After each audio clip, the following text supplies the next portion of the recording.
Welcome to the deep dive. Today, we're really getting into a massive shift in education. E-learning in universities, right?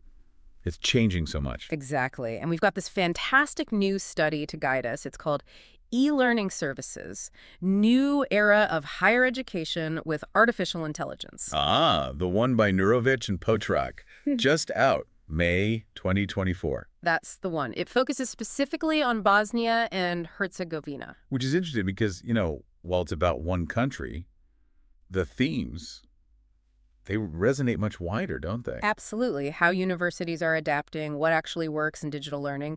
It's relevant everywhere. Yeah. So our mission today for this deep dive is to pull out those key insights. Where are we really at with e-learning? Where could it go? And crucially, what makes an online learning experience, good versus not so good. Right. We know you want those aha moments, the core stuff, without getting totally bogged down. So let's unpack it. Okay, let's start big picture.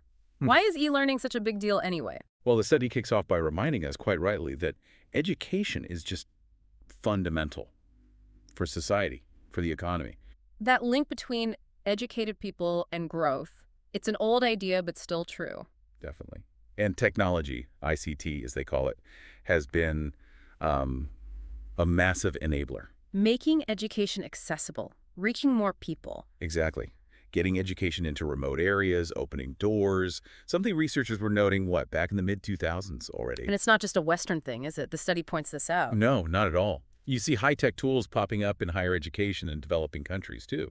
There was work by Moyo Nihuka. Which just fueled the growth of e-learning itself. It sort of snowballed. Precisely. A rapid expansion. So if you had to boil it down, what are the main drivers behind this global shift to e-learning?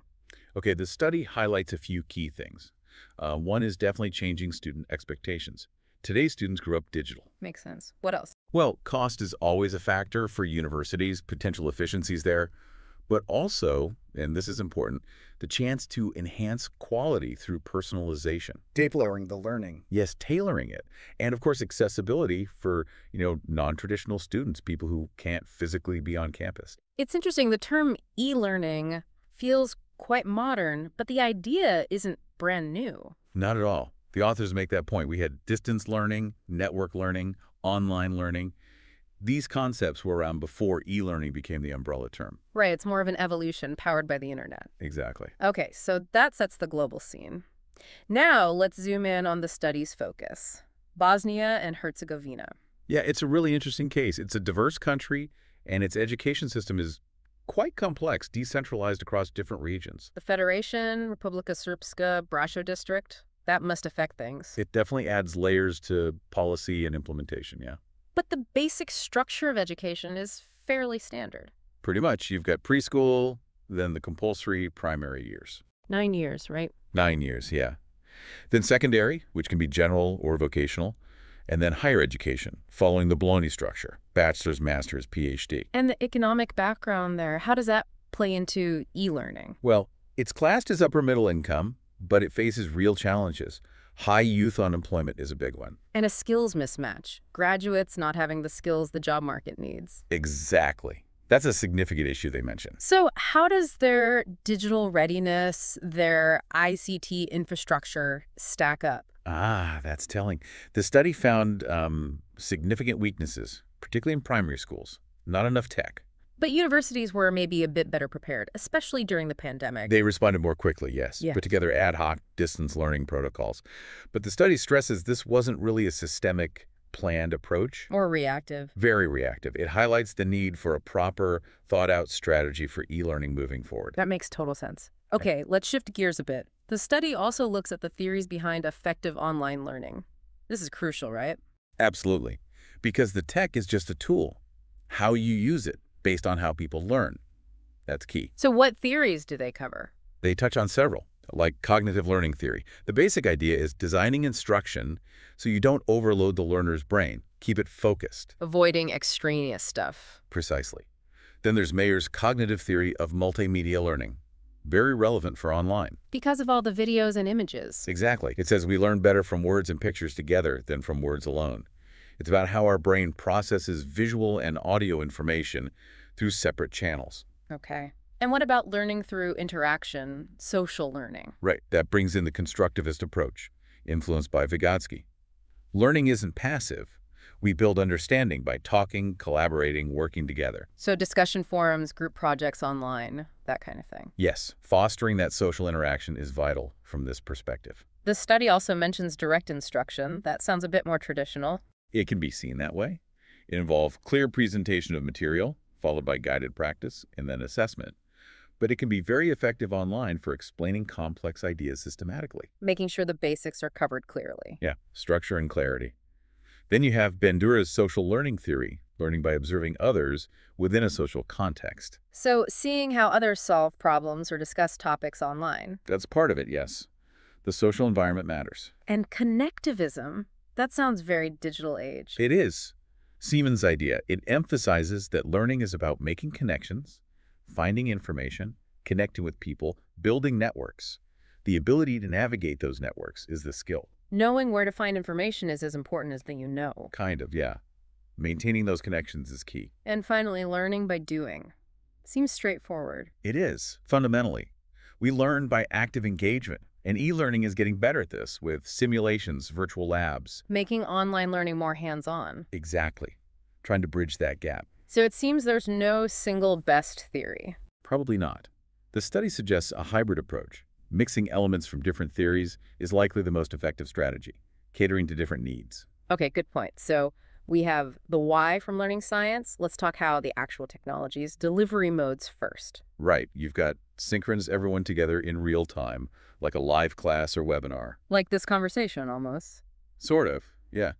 Then asynchronous, flexible, self-paced, access materials whenever. And blended. Blended learning, which mixes online components with traditional face-to-face instruction. Very common now. Got it.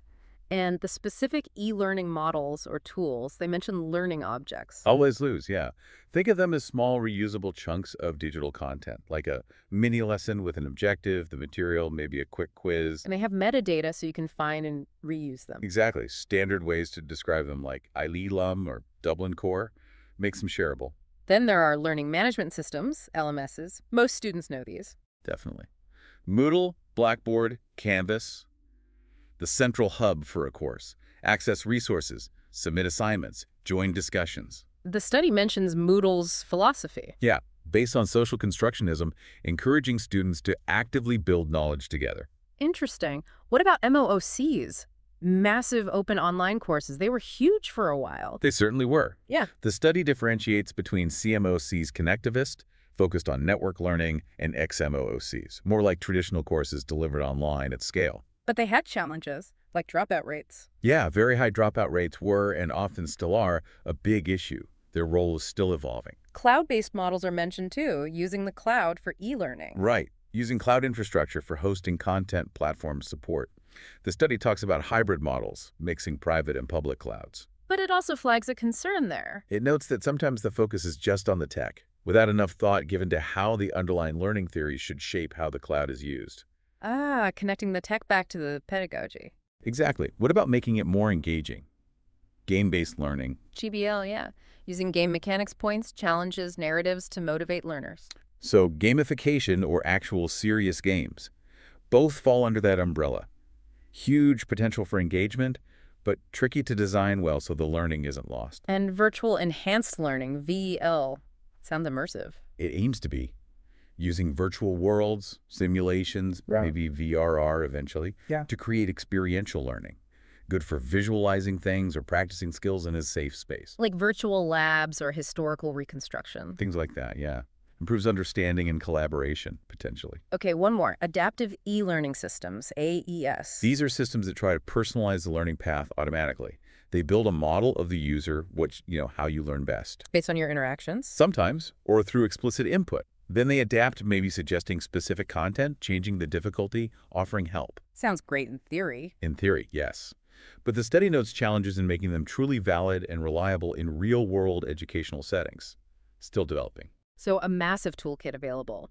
But the study also looks at emerging tech, right? Like blockchain. Yeah, moving beyond the current standards. Blockchain's potential in education is interesting. How so? It's usually associated with finance. True. But its core features security, transparency, decentralization, could tackle issues like verifying degrees, tracking credit securely, fighting credential fraud. So creating trustworthy digital records. Exactly. They mentioned platforms like eGITX for credits and using it for verifiable certificates. Some even predict it'll be essential for accreditation down the line. Wow, by 2040, they suggest. That's bold. It is a bold prediction, yeah. Okay, and the other big one, AI, especially things like ChatGPT. AI is becoming integral, isn't it?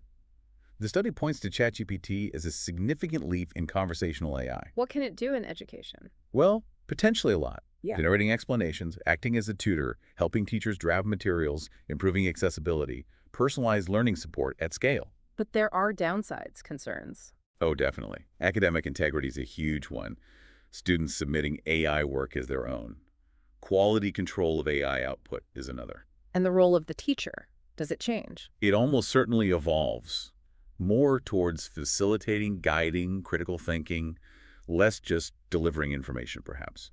The good questions there. Okay, so we have the context, the theories, the tech. Now, the study does something really vital. It looks at student perception in Bosnia and Herzegovina. Yes, this is the core empirical part. How do students actually rate the quality of the e-learning they're getting? They use a model called ServEqual. Right, a well-established model for measuring service quality. It basically compares expectations versus actual experience across different dimensions. Like reliability, assurance. Tangibles, empathy, responsiveness. Those are the standard ones. Yeah. But they adapted it. How did they adapt it for e-learning? They added factors specifically relevant to the online context, like the quality of the learning content itself and the usability of the course website. Those became key predictors of overall perceived quality. And who did they survey for this? Over 1,100 students, mainly undergraduates aged 18-21, mostly female, from the University of Sarajevo and International Burch University. A decent sample size. And they checked their measurements were solid. Yes, they ran the standard statistical checks, Cronbach's alpha, reliability, validity tests to make sure the model was robust. Okay, so what did they find? Let's go through their research questions. Reliability first. Significant positive link. When the system works smoothly, when the course is dependable, students perceive the quality as higher.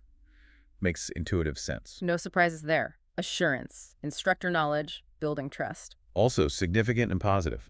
Students value knowledgeable instructors who inspire confidence. Empathy, feeling cared for, getting individual attention. Again, significant positive impact. That personal touch, feeling supported, really matters, especially online where you can feel isolated. Okay, now responsiveness, how quickly instructors reply. This one was different. Yes, interestingly, this study found no significant link between responsiveness and overall perceived quality. Huh. Any ideas why? Maybe students prioritize the quality of the response over speed. Or maybe expectations are just different online. Some other studies found similar results, others didn't, so it's not fully settled. Interesting. What about the learning content? Huge impact. Significant positive relationship, good quality, engaging, relevant content is absolutely critical for perceived quality. Again, makes sense. And the course website, the platform itself. Also a significant positive predictor. An easy-to-use, well-organized website that provides clear access to everything. It's fundamental to the experience. So if we pull all these findings together, what are the main implications, especially for Bosnia and Herzegovina? Well, the big picture is that while the world is moving towards tech integration in higher ed, Bosnia and Herzegovina is lagging a bit. And they face other pressures, too, declining student numbers. Yes, demographic shifts, emigration, questions about university relevance, competition from international online programs. It's a challenging environment. So the study argues e-learning isn't just nice to have, it's strategically vital for them. Absolutely crucial for competitiveness, the authors argue. They need to get this right. And the student perception data tells them where to focus. Exactly. Focus on the things that significantly impact quality. Make the website functional and secure, ensure the system is reliable, provide top-notch learning content, offer personalized support, and build trust. And listen to students. Yes, a student-centric approach, using feedback actively. What concrete steps do they recommend? Investing in the basics, better ICT equipment, proper teacher training for online pedagogy, improving internet access nationwide, robust student support services. And formalizing things. Yes. Establishing a formal accreditation process for online courses in Bosnia and Herzegovina to guarantee quality and build confidence. Okay, so summing up this deep dive, what are the really key takeaways? I think it's the complexity, isn't it? Effective e-learning isn't just about tech. It's pedagogy, support, Student perception? And the specific context matters, like we saw in Bosnia and Herzegovina, but the core principles are broadly applicable. Definitely. And the vital importance of understanding what students value, what actually makes for a quality experience for them. Right. So, as a final thought for you, the listener, to chew on, with technology like AI advancing so fast and student needs always evolving, what's the most critical thing for universities everywhere to prioritize for the future of e-learning? Is it the flashy new tech? Or is it getting the human elements right, the teaching, the support, the connection within that digital environment? Where should the focus really be? Something to think about, finding that balance. Indeed. We hope this gave you some useful insights. If you have questions or thoughts, we're always interested.